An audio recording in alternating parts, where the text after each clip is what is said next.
The Chicago Bears have already targeted two veteran acquisitions to anchor their trenches on the offensive side of the ball. On tonight's episode, I'm going to talk about two veteran defensive linemen that the Chicago Bears should get for the defensive side of their trenches. We're going to talk about all that and more right after this. You are now tuned in to Chicago Bears Central, your number one place for all Chicago Bears news and content.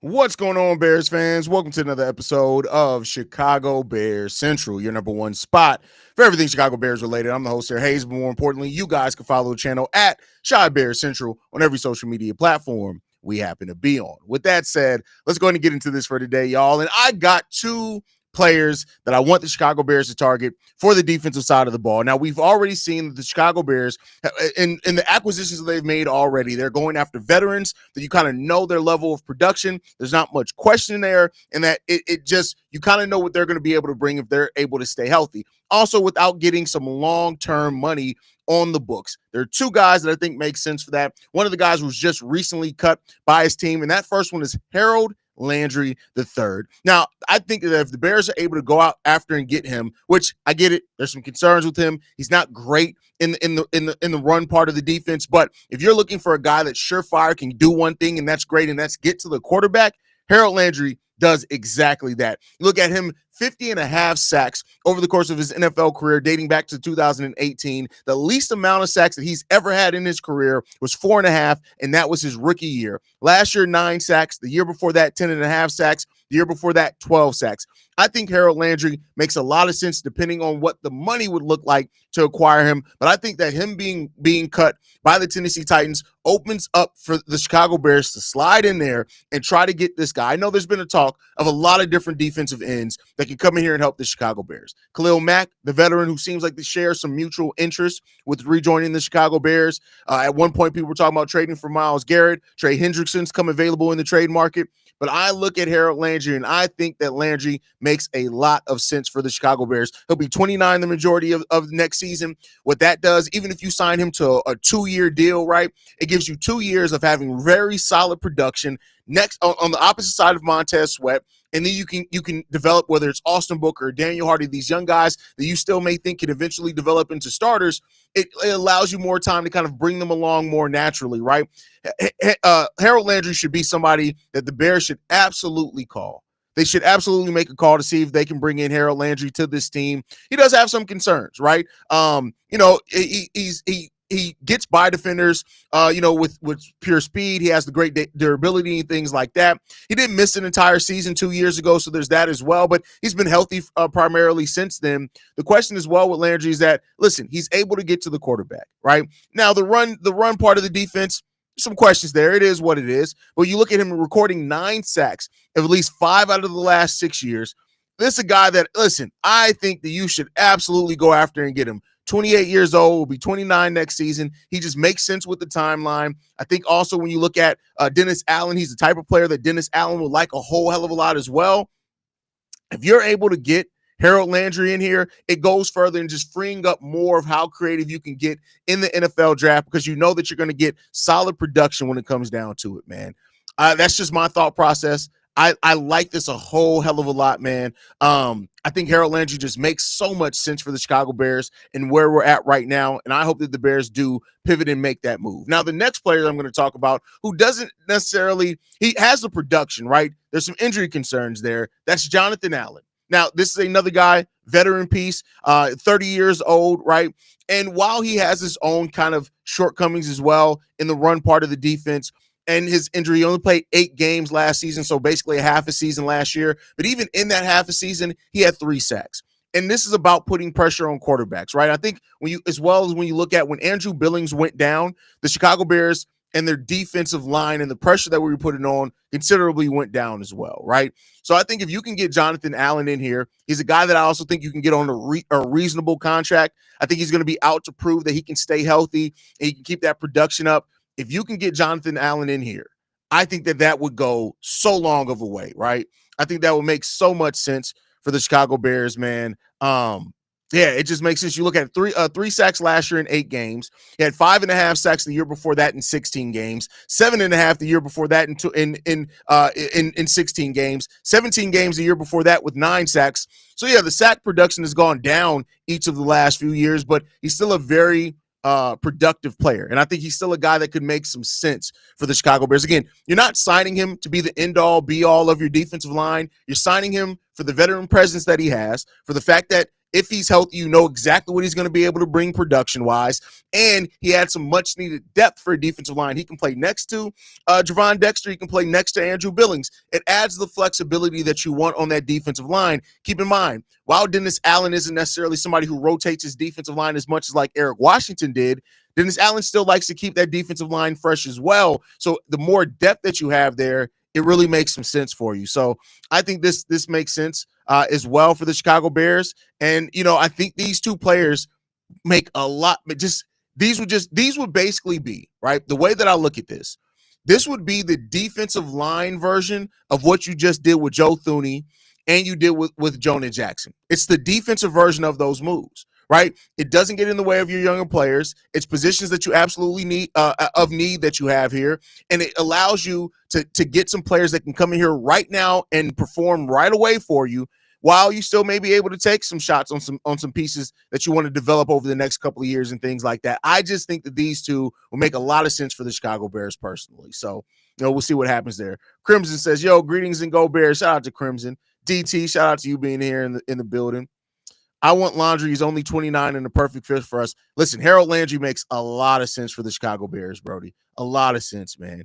Jacob Capone says yes. I'm glad people ain't thinking I'm crazy with this one. Wouldn't mind Jonathan Allen. Exactly. And I think you can get Jonathan Allen for a decent amount. Does the Raider trading for Geno means that you take Ashton, or could they draft Sanders and have him sit a year? Yeah, I think that may point towards that they plan on sitting Shedeur. Like, I think that probably means that, right? Did Geno Smith trade to the Raiders just happen? Yes, that did happen basically minutes before I came live on this one. Geno got one more year on his contract, so probably a bridge player for Sanders. Completely agree with that. Hayes, Bengals looking for a second, third round pick for Trey Hendrickson. Should the Bears nab at that? I know in the daily episode today, Bears might not be in play, but does that change that or keep the picks? Yeah, it doesn't change that. I think you keep the picks because keep in mind, like I said, much like I've said with Myles Garrett and everyone else, like it's not just about the draft allocation; it's also about what it does to your salary cap, right? Trey Hendrickson has, if I'm not mistaken, a little over $18 million of a salary cap hit. The Bears have $42 million left. That's basically half your money, right? So, not to say that Hendrickson isn't worth it. Like at a third round pick, that's a great value unless they're willing to take a future third. I just don't think the Bears and what they've already given up with draft capital that they make that. That's just my personal opinion. I could very well be wrong on that, but that's my personal opinion. Dan Blue says, bear down from Fresno. Shout out to you from Fresno. Hey, why not get both Allen and Landry? Will be huge if they do. And I think that there could be a conversation to be made that you could definitely try to get both these guys in here. And like I said, if you get both of them, that's you shoring up your defensive trenches with veterans for a year. It's a stopgap move, but I think it really makes a lot of sense for them. So, I think that makes sense. I would trade a second round pick for Hendrickson in a heartbeat. Yeah, I mean, and that's great value, but you can't be focused on just the now, right? And I think that like if the Bears were further along, right?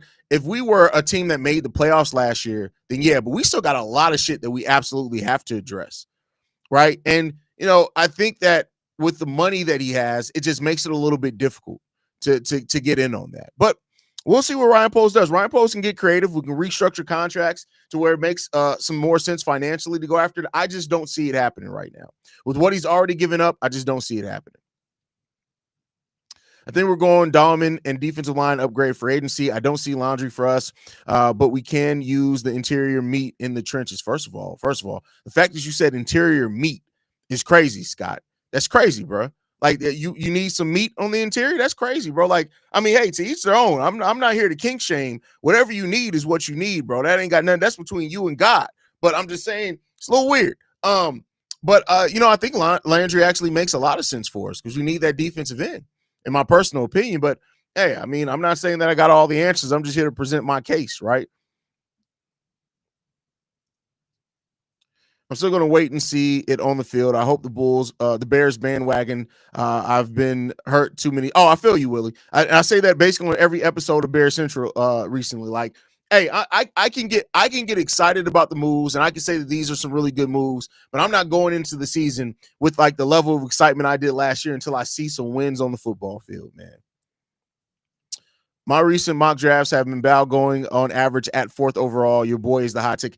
Listen, and the thing, and not even to toot my own horn, but the thing I love about that is that just lets me know that my draft analysis ain't half bad. Because before I did my mock draft, before the draft combine, I think the highest that most mocks had Bow going was like 12th to 15th. And then I just looked at the kid's tape and I'm like, hey, this guy could be a Pro Bowler. And I love that the draft combine woke so many people up to him now that he's passed up the offensive linemen that were ahead of him. Hey, listen, I mean, he's probably not going to be there where the Bears pick anymore, man, but I'm just glad that the kid is playing really good, man. I do agree, though. Trey would probably eat most of our cap space now. If the Bears do cut some people this week, I could see it happening. But as of right now, I don't think so. Like you said, yeah, agreed, bro. Agreed. The draft is filled with defensive line talent. I don't think it makes a lot of sense in trading for one. Yeah, I mean, yeah, of course, you got the more proven commodity, right? Rather than have to worry about what you think you're going to get out of a guy. But I agree with you there. Thuney's going to be guard. They're not going to move people around. They're going to get a tackle in the draft. This is a draft where you can get some really good tackles at. Bears are on my radar to bandwagon this season, but I'm waiting until week 1 to see a dominant offense because last year I thought I was seeing an upward trend. Then you know what happened after that. Facts.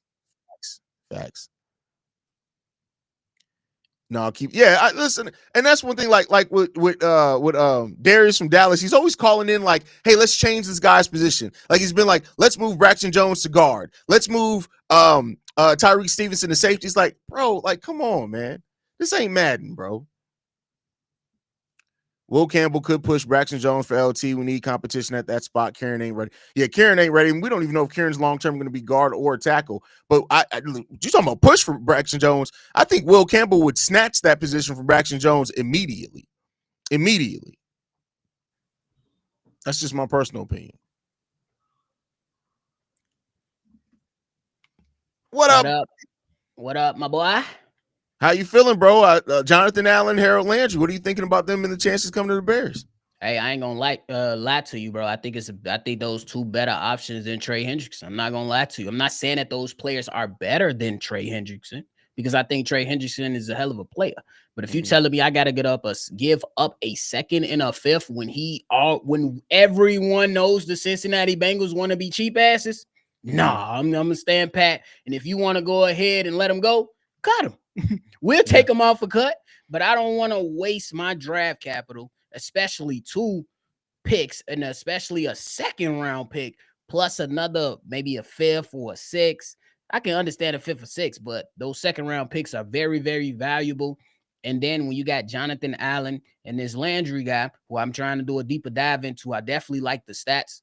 Definitely went down a few years ago with the ACL injury, but bounced back after the ACL injury with 10.5 sacks. That's nothing to sniff at. So you got to go ahead and see if you can attack those 2 guys and see if you can bring one of them in. And I think they'll be cheaper options. Just me personally. You got Jonathan Allen. I believe he's 30 years old. You got Harold Landry. He's, you know what I'm saying, still got some youth in him, but you got some injury concerns. But you can't be mad at the production from neither one of these guys. Jonathan Allen down year last year. I think it was like 3.5 sacks. Only played 8 games though. So yeah, too. So he suffered some injury, but I like those 2 options better than Trey Hendrickson. And it's not because they're better players. It's just because the capital plus you want me to pay them and you're going to have to pay him a hefty price. Nah, it's a little shaky for me, bro. It's a little shaky. Yeah, and I think like the way that I compared it before you hopped on is I was like Jonathan Allen and Harold Landry is basically like the defensive line version of getting Jonah Jackson and Joe Thuney. It's like it's a defensive line version of that. You're getting two veterans in here. I think Jonathan Allen as well. You can get because he is coming back from injury. You probably get on a reasonable deal. Harold Landry, I'm not mad if you give him a 2-year, 3-year deal or whatever it is. And I think you have two veterans who if they're healthy, what their production is going to be. And that's how you start building things out, right? It's like you want players that you look at and say, I know at least this motherfucker is going to give me X, Y, Z, right? Fact. And that's what you have in those two guys. Exactly. You know that both of these guys can rush the passer. Like I said, a down year for Jonathan Allen is just a part of the game. And I think sometimes different situations bring out different type of things from said players. They can either rise to the occasion, they can falter. I say if you go out to either one of these guys, leave yourself some room to where you can wiggle out of the deal similarly to how you did in Nate Davis. You kind of had your concerns with picking him up. You knew how well he was playing in Tennessee, but you still had your concerns that you heard from around the league, but you still gave your way and out to where you was like, all right, this motherfucker just a lazy motherfucker. We don't want him no more. And then you can just cut him, you take the hit, and then you free yourself up on the back end. So I say if it's something like that for either one of these guys, I say you got to explore the options. I'm going to do a little deeper dive into Harold Landry too, especially with like the film and stuff. But you can't sniff at the production that he's had throughout his career, especially at such a young age. Yeah, the biggest question with Landry is like him in the run game. It's some questions there with his run defense, but as far as his ability to get to the quarterback, like you can sign me up for somebody who the worst season that they've had is 4.5 sacks. You sign me up for that. So yeah, I don't think that's a bad idea, bro. Like I said, bro, I think we've been saying it the whole entire offseason. Let's pair some of these vets with some young talent. That's why I'm so against, like, hey, if you can't just give up the draft capital you have this season. Now, if we talking about 2026, like you said earlier in the daily, about, you know what I'm saying, giving up or going after Trey Hendrickson or somebody like that, whoever may come up and be disgruntled or somebody like that, you could probably entertain that. But 2025, you still got a lot of more work to do. I think Steve-O was one of the first ones to say it, and then we all been kind of following up behind it. Don't swing too early, bro. Don't swing too early, because then you can set yourself up for a bad situation to where you like, damn, now I got to really let Kyler Gordon go. Damn, now I really can't re-sign whoever it is. You got to take steps forward and make sure you're not trying to jump off the porch too soon and say, hey, here's all the chips, let's go. You know what I'm saying? So it got to be some logical thinking taking place in the Bears front office for sure. That's a fact. First of all, the fact that your name's Orlandis instead of Orlando says enough. My boy said push Dexter to edge, bro. What the hell are you talking about, bro? That's some shit that's been going around that Dennis Allen might want to explore that option, but that wasn't. I didn't see like a legit source. That was just probably some Bears Twitter shit. Because bro. No. Yeah, stay out of that chat. If you see Javon, if you look at Javon Dexter and you think, yeah, edge. I need the strain of weed you on, because I need to be that high for once. I need that strain of weed. Yeah, I'm trying to tell you, bro. Hey, they cooking up some. Hey, sometimes you don't know. You hear some shit from somebody. Hey, what you smoking on, bro? Shit, I'm smoking on monkey piss. What? What? What is that? Yeah, that's why you can't smoke with everybody, bro. You can't smoke with everybody. Take us back to where it was just two things: Reggie or Lau. One or the other. That's it, bro. That's all we needed to know, man. Now everybody else got all this shit. Yeah, ain't nobody. Listen, I sound old, but fuck it, I am old, bro. Like I just like regular weed, man. That's all I can say. Like some of y'all, motherfucker, like my little cousins, they be smoking some shit and they be like, yeah, man, this that red Sonya, and I'm like, the fuck is that? That's all we said, bro. The super chat says, could we actually trade Kmet out of here to make room for, say, Trey Hendrickson, CBC? No, why would you do that? I don't think it's necessary to trade Cole Kmet right now. No, like right now, like that. Yeah, like Ben Johnson is going to use Cole Kmet way, but like I hate that the thing with Bears, and I'm not. This isn't against Brett. Brett's a very smart football fan, so I'm not. But I hate the thing that like some fans do, where it's like you look at somebody and some people just look at the stat sheet and they don't know the reason why. Like, do y'all forget that early in the season, for about half the season, Gerald Everett was playing more snaps than Cole Kmet? Yes, bro. Like, Come on, you gotta take the situation into that, man. And I don't think that Ben Johnson's gonna make that same mistake. Bro, this man had multiple games without targets. Yeah. Like, and when I say multiple, we're not talking about 2 or 3. We're talking about multiple games with no targets. I believe he deserves an opportunity to work with the current head coach who has experience with working with tight ends, hence why he went out and got one of his guys that he's very familiar with. And you allowed the guy an opportunity to bounce back to see if Ben Johnson can open things up for him. Plus, we came to the conclusion that was just too much congestion in that receiving room. With Keenan Allen, you can't.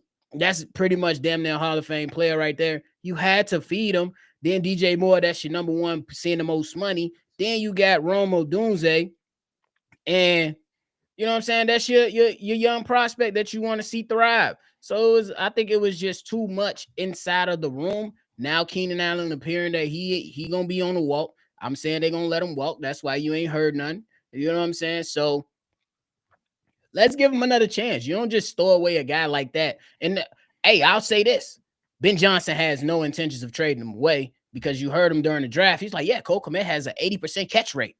He's like 80% catch rate. You don't think a guy that's that damn smart that combines analytics with the schematics is gonna be like, all right, let me see how I can get him open. We can't forget that he had TJ Hawkinson. We can't forget that he had Sam Laporta and opened the lane for those guys. He's going to try to see if he can open the lane for Cole Kmet. We got to have a little bit of patience to see if Cole Kmet can rise to the occasion too. Yep, absolutely. I think he's going to be very creative in the way that he uses Cole Kmet, and I think that's also why you don't hear as much about like who the third wide receiver is going to be, because I think they're going to use Cole Kmet in that receiving game a lot as a pseudo wide receiver, and that's why you getting another blocking tight end here can free that up a little bit. So Ben Johnson's going to get very creative in how he uses that. So we'll see how that is. Ballman says sign Taysom Hill. Y'all be trying to solve problems. It's not even a problem. Why do we need a Taysom Hill? Yeah. The man like 50. He old as dirt. Like I think he might have some game left, but I don't have no intentions on seeing what he got left. I don't. I really don't. Yeah, you know, people crazy. Any last thoughts, Bob, before we get up out of here, man? Hey, shout out to the people that was flooding over from NFL Central and flood right back over here. I love y'all, man. Y'all show a lot of support to the Chi-Town Sports Central family, man. And hey, that's why we do what we do. That's why we jump on this shit. And that's why sometimes we need a break. But it is what it is. This is heating up. So ain't no break. And we'll see when the break comes. There is no, it's a tentative date of when the break gonna come. We'll see. Yeah, I mean, hey, you started NFL Central 2 weeks before free agency. You foregone a break when you decided to do that. Then ain't no break coming for you, my nigga. Ain't no break coming, bro. Yeah, Steve to be too busy mofos for the next probably about 2 weeks, 2-3 weeks. Absolutely, and the surprise shit that's already happened in free agency so far, bro. Like, who had Geno being traded? Not me. That's crazy. Not me, but it makes sense. It makes sense. And teams are opening up cap space. You got the Browns, the Cowboys. It's gonna be a lot of moves, bro. It'll be a lot of moves. We're about to definitely get active, man. But we want to thank y'all for tuning in. Thank y'all for always supporting the channel and the network, man. It's crazy that we actually built a damn network. That's crazy, bro. Yeah, y'all can follow us at Shy Bear Central. You can send us any feedback, questions, comments, concerns, ChicagoBearCentral@gmail.com. Lastly, if you want to leave a text message and or voicemail for the mailbag, 773-242-9336. We're the number one spot for everything Chicago Bears. Oh, hold on. Gotta honor the super chat. What is your Bears sleeper pick that you think not enough people are talking about? You got one off the top of your head, Bobby? I'm stealing yours. Armand Minbow. I don't even know you can call him a sleeper now. You see, like some mocks got him going in the top 5 now, bro. Oh shit, I ain't even see so. I didn't see those mocks. I would go. Look out for James Pierce Jr., man. Okay, that's all I got. That'll be a sleeper. Because I think his draft and you combine it with the film, that's an option at 10, bro. That's an option at 10, bro. Yeah, mine still is Billy Bowman Jr., safety out of Oklahoma. I love that kid's game, bro. I think that Utah, if Jaquan Brisker can stay healthy and you got a young safety core of him, Billy Bowman Jr. and Jaquan Brisker going forward in the future, you better watch coming across that middle is all I can say, man. Hey, that's all we want to see. Yeah, that's all we want to see, man. But we appreciate y'all, man. We'll catch y'all on the next one. Knowing the Bears, hell, we may be back tonight. Who the hell knows, man? Maybe Chi-town at up. 1:30 with Ryan Post. Exactly. Chi-town up. Bear down, y'all.